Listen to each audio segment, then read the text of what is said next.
जगत में प्रत्येक व्यक्ति को किसी ना किसी प्रकार की निर्बलता अवश्य होती है। जैसे कोई बहुत तेजी से दौड़ नहीं पाता तो कोई अधिक भार नहीं उठा पाता, कोई असाध्य रोग से पीड़ित रहता है तो कोई पढ़े हुए पाठों को स्मरण में नहीं रख पाता। ऐसे अनेकों उदाहरण और भी हैं। क्या आप किसी ऐसे व्यक्ति को जानते हैं जिसे सब कुछ प्राप्त हो और हम जीवन की उस एक निर्बलता को जीवन का केंद्र मानकर जीते हैं? इस कारणवश हृदय में दुख और असंतोष रहता है सदा। निर्बलता मनुष्य को जन्म से अथवा संजोग से प्राप्त होती है, किंतु उस निर्बलता को मनुष्य का मन अपनी मर्यादा बना लेता है।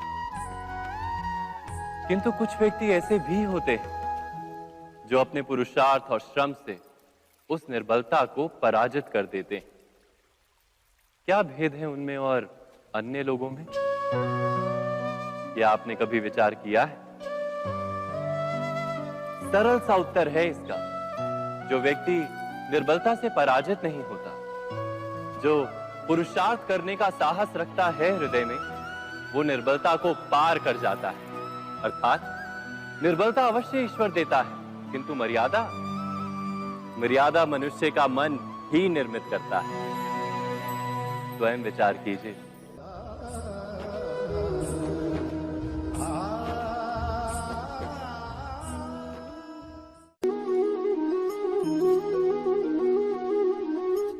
भविष्य का दूसरा नाम है संघर्ष। हृदय में आज इच्छा होती है और यदि पूर्ण नहीं हो पाती तो हृदय भविष्य की योजना बनाता है। भविष्य में इच्छा पूर्ण होगी ऐसी कल्पना करता रहता है, किंतु जीवन ना तो भविष्य में है ना अतीत में। जीवन तो इस क्षण का नाम है, अर्थात इस क्षण का अनुभव ही जीवन का अनुभव। पर हम ये जानते हुए भी इतना सा सत्य समझ नहीं पाते। या तो हम बीते हुए समय के स्मरणों को घेर कर बैठे रहते हैं, या फिर आने वाले समय के लिए हम योजनाएं बनाते रहते हैं और जीवन जीवन बीत जाता है। एक सत्य यदि हम हृदय में उतार लें कि ना हम भविष्य देख सकते हैं, ना ही भविष्य निर्मित कर सकते हैं, हम तो केवल धैर्य और साहस के साथ भविष्य को आलिंगन दे सकते हैं, स्वागत कर सकते हैं भविष्य का। तो क्या जीवन का हर पल जीवन से नहीं भर जाएगा? स्वयं विचार कीजिए।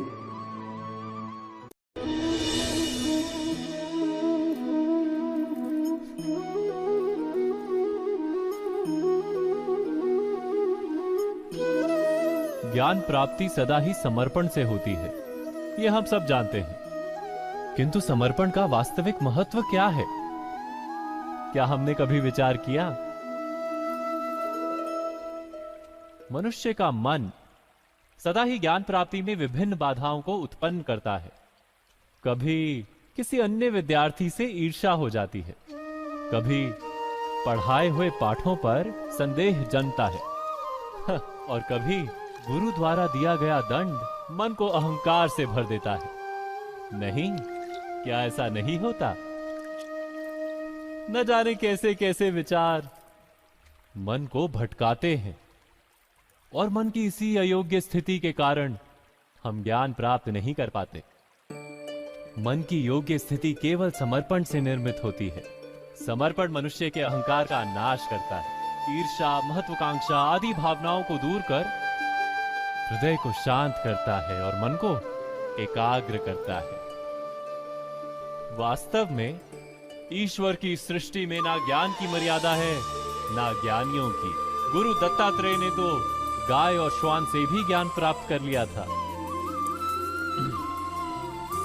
अर्थात विषय ब्रह्म ज्ञान का हो या जीवन के ज्ञान का या गुरुकुल में प्राप्त होने वाले ज्ञान का, उसकी प्राप्ति के लिए गुरु से अधिक महत्व है उस गुरु के प्रति हमारा समर्पण।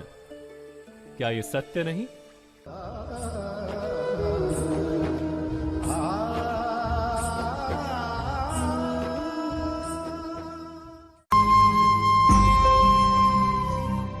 प्रत्येक मनुष्य के जीवन में ऐसा क्षण अवश्य आता है जब सारे स्वप्न, सारी आशाएं, सारे दृश्य ध्वस्त हो जाते हैं। जीवन के सारे आयोजन ही बिखर जाते हैं। एक और धर्म होता है और दूसरी ओर सुख। इसी को धर्म संकट कहते हैं। जब धर्म का वहन ही संकट हो और धर्म का त्याग ही सुख हो। विचार कीजिए, कभी किसी स्वजन के विरुद्ध सत्य बोलने का अवसर प्राप्त हो जाता है, कभी ठीक दरिद्रता के समय सरलता से चोरी करने का मार्ग प्राप्त हो जाता है, कभी किसी शक्तिशाली राजनेता या राजा के कर्मचारी का अधर्म प्रकट हो जाता है। सबके जीवन में ऐसी घटना बनती ही रहती है। अधिकतर लोग ऐसे किसी क्षण को धर्म संकट के रूप में जान ही नहीं पाते। हमें किसी प्रकार के संघर्ष का अनुभव ही नहीं होता। सहजता से सुख की ओर खींचे चले जाते हैं, जैसे मक्खी गुड़ की ओर खींची चली जाती। वास्तव में धर्म संकट का क्षण ईश्वर के निकट जाने का क्षण होता है। यदि हम संघर्षों से भयभीत ना हो, सुख की ओर आकर्षित ना हो, अपने धर्म पर दृढ़ रहे, तो ईश्वर का साक्षात्कार दूर नहीं।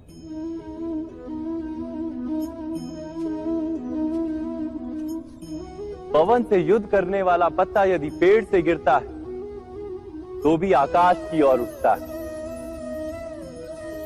पवन से झुकने वाली घास वहीं भूमि पर रह जाती है। अर्थात धर्म संकट से यदि हम संकट को ही टाल दें तो सुख तो मिलता है, जीवन बढ़ता है, किंतु क्या चरित्र नहीं टूटता? क्या आत्मा दरिद्र नहीं हो जाती? क्या ईश्वर से अंतर नहीं हो जाता? स्वयं विचार किए।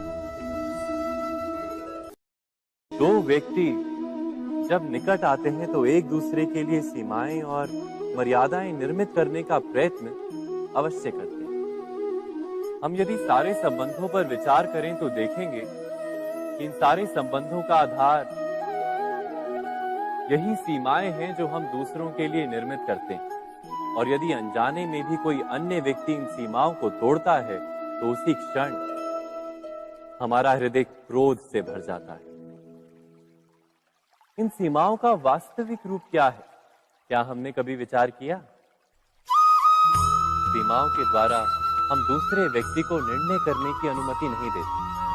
अपना निर्णय उस व्यक्ति पर थोपते, अर्थात किसी की स्वतंत्रता का अस्वीकार करते हैं।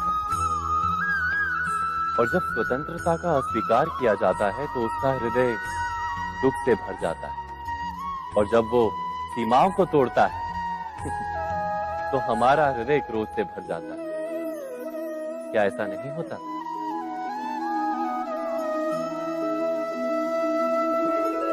पर यदि एक दूसरे की स्वतंत्रता का सम्मान किया जाए तो किसी मर्यादाओं या सीमाओं की आवश्यकता ही नहीं होती।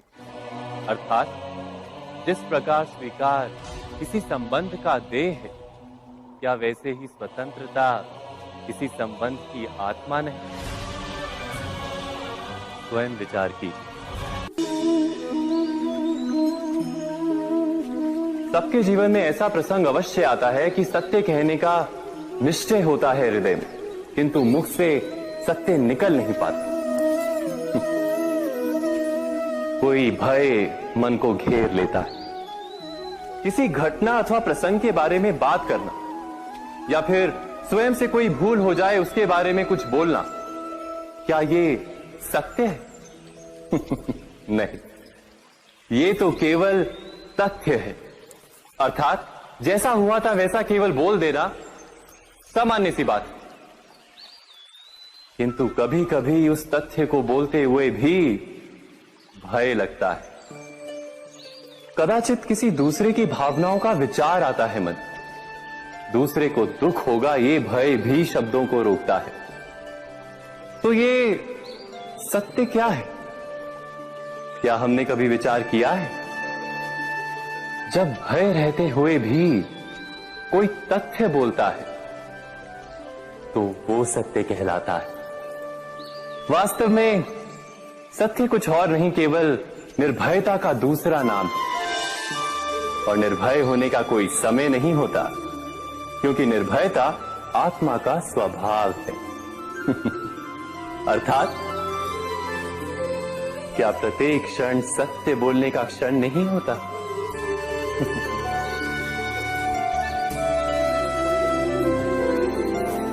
स्वयं विचार कीजिए।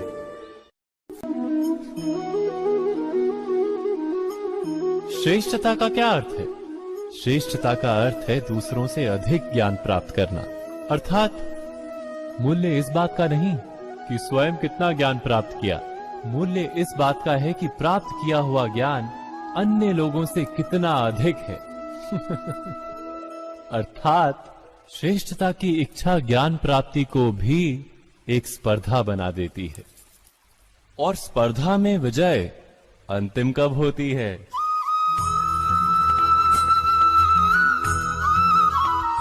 कुछ समय के लिए तो श्रेष्ठ बना जा सकता है, किंतु सदा के लिए कोई श्रेष्ठ नहीं रह पाता। फिर वही असंतोष, पीड़ा और संघर्ष जन्म लेता है। किंतु श्रेष्ठ बनने के बदले यदि उत्तम बनने का प्रयत्न करें तो क्या होगा? उत्तम का अर्थ है कि जितना प्राप्त करने योग्य है वो सब प्राप्त करना, किसी से अधिक पाने की इच्छा से नहीं, मात्र आत्मा की तृप्ति हेतु कुछ प्राप्त करना। उत्तम के मार्ग पर किसी अन्य से स्पर्धा नहीं होती, स्वयं अपने आप से स्पर्धा होती है। अर्थात उत्तम बनने का प्रयत्न करने वाले को देर अबेर सारा ज्ञान प्राप्त हो जाता है। बिना प्रयत्न के ही वो श्रेष्ठ बन जाता है। किंतु जो श्रेष्ठ बनने का प्रयत्न करता है वो श्रेष्ठ बने या ना बने, उत्तम कभी नहीं बन पाता।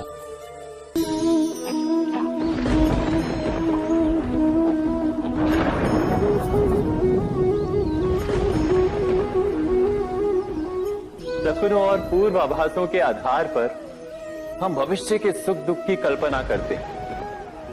भविष्य के दुख का कारण दूर करने के लिए हम आज योजना बनाते हैं। किंतु कल के संकट को आज निर्मूल करने से हमें लाभ मिलता है या हानि पहुंचती है? ये प्रश्न हम कभी नहीं करते। सत्य तो ये है कि संकट और उसका निवारण साथ जनते हैं, व्यक्ति के लिए भी और सृष्टि के लिए भी। नहीं, आप अपने भूतकाल का स्मरण कीजिए, इतिहास को देखिए। आप तुरंत ही ये जान पाएंगे कि जब जब संकट आता है तब तब उसका निवारण करने वाली शक्ति भी जन्म लेती है। यही तो जगत का चलन है। वस्तुतः संकट ही शक्ति के जन्म का कारण है। प्रत्येक व्यक्ति जब संकट से निकलता है तो एक पद आगे बढ़ा होता है, अधिक चमकता है, आत्मविश्वास से अधिक भरा होता है, न केवल अपने लिए अपितु विश्व के लिए भी। क्या ये सत्य नहीं? वास्तव में संकट का जन्म है एक अवसर का जन्म, अपने आप को बदलने का, अपने विचारों को ऊंचाई पर करने का अवसर, अपनी आत्मा को बलवान और ज्ञान मंडित बनाने का अवसर। जो ये कर पाता है उसे कोई संकट नहीं होता, किंतु जो ये नहीं कर पाता वो तो स्वयं एक संकट है विश्व के लिए। विचार कीजिए।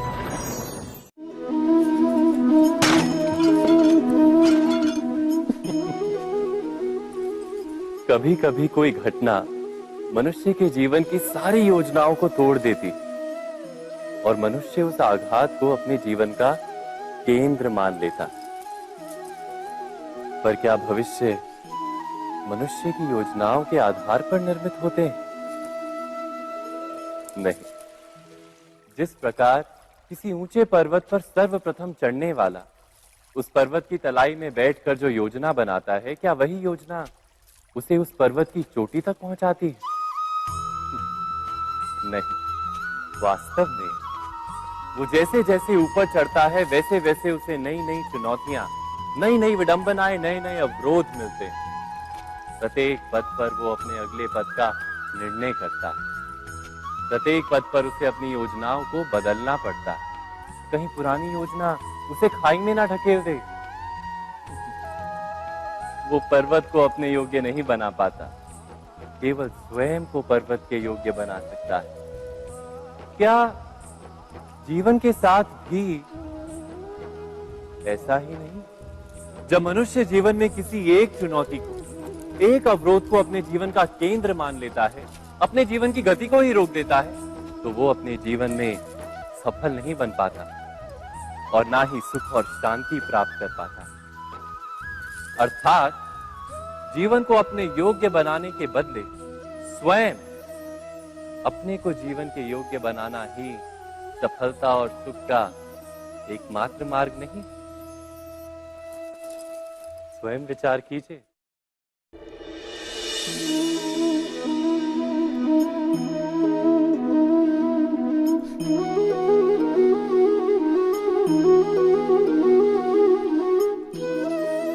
जीवन का हर क्षण निर्णय का क्षण होता है। प्रत्येक पद पर दूसरे पद के विषय में कोई निर्णय करना ही पड़ता है और निर्णय अपना प्रभाव छोड़ जाता है। आज किए गए निर्णय भविष्य में सुख अथवा दुख निर्मित करते हैं, ना केवल अपने लिए, अपने परिवार के लिए भी, आने वाली पीढ़ियों के लिए भी। जब कोई दुविधा सामने आती है तो मन व्याकुल हो जाता है, अनिश्चय से भर जाता है। निर्णय का वो क्षण युद्ध बन जाता है और मन बन जाता है युद्ध भूमि। अधिकतर निर्णय हम दुविधा का उपाय करने के लिए नहीं, केवल मन को शांत करने के लिए लेते हैं। पर क्या कोई दौड़ते हुए भोजन कर सकता है? नहीं। तो क्या युद्ध से जूझता हुआ मन कोई योग्य निर्णय ले पाएगा? वास्तव में शांत मन से जब कोई निर्णय करता है तो अपने लिए सुखद भविष्य बनाता है, किंतु अपने मन को शांत करने के लिए जब कोई निर्णय करता है तो वो व्यक्ति भविष्य में अपने लिए कांटों भरा वृक्ष लगाता है। स्वयं विचार कीजिएगा।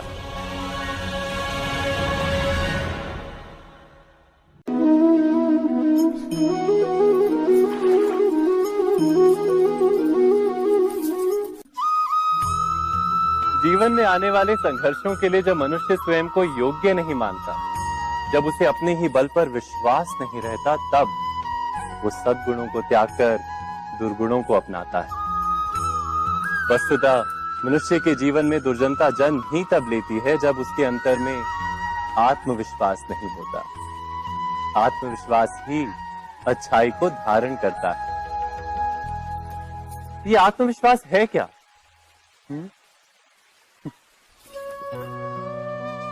जब मनुष्य ये मानता है कि जीवन का संघर्ष उसे दुर्बल बनाता है, तो उसे अपने ऊपर विश्वास नहीं रहता। वो संघर्ष के पार जाने के बदले संघर्ष से छूटने के उपाय ढूंढने लगता है। किंतु जब वो ये समझता है कि ये संघर्ष उसे अधिक शक्तिशाली बनाते हैं, ठीक जैसे व्यायाम करने से देह की शक्ति बढ़ती, तो प्रत्येक संघर्ष के साथ उसका उत्साह बढ़ता है। अर्थात आत्मविश्वास और कुछ भी नहीं, मन की स्थिति, जीवन को देखने का दृष्टिकोण मात्र है। और जीवन का दृष्टिकोण तो मनुष्य के अपने वश में होता है। स्वयं विचार कीजिए।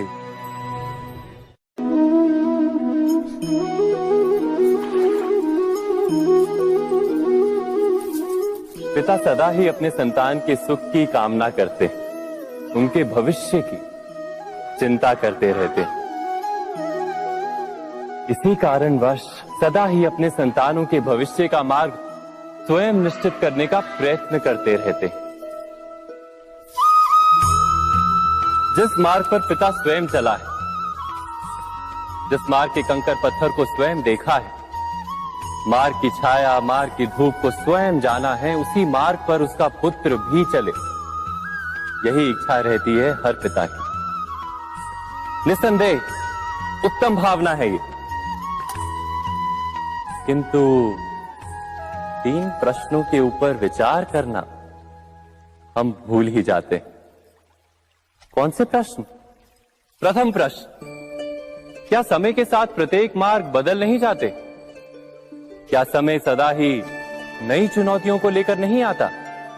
तो फिर बीते हुए समय के अनुभव नई पीढ़ी को किस प्रकार लाभ दे सकते हैं? दूसरा प्रश्न, क्या प्रत्येक संतान अपने माता पिता की छवि होता है? हाँ, संतानों को संस्कार तो अवश्य माता पिता देते हैं, किंतु भीतर की क्षमता तो ईश्वर देते हैं। तो जिस मार्ग पर पिता को सफलता मिली है, विश्वास है कि उसी मार्ग पर उसकी संतानों को भी सफलता और सुख प्राप्त होगा। तीसरा प्रश्न, क्या जीवन के संघर्ष और चुनौतियां लाभकारी नहीं होती? क्या प्रत्येक नया प्रश्न एक नए उत्तर का द्वार नहीं खोलता? तो फिर संतानों को नए नए प्रश्नों, संघर्षों और चुनौतियों से दूर रखना, ये उनके लिए लाभ करना कहलाएगा या हानि पहुंचाना? अर्थात जिस प्रकार संतान के भविष्य का निर्माण करने के बदले उसके चरित्र का निर्माण करना श्रेष्ठ है, वैसे ही संतानों के जीवन का मार्ग निश्चित करने के बदले उन्हें नए संघर्षों के साथ जूझने के लिए मनोबल व ज्ञान देना अधिक लाभदायक नहीं होगा? स्वयं विचार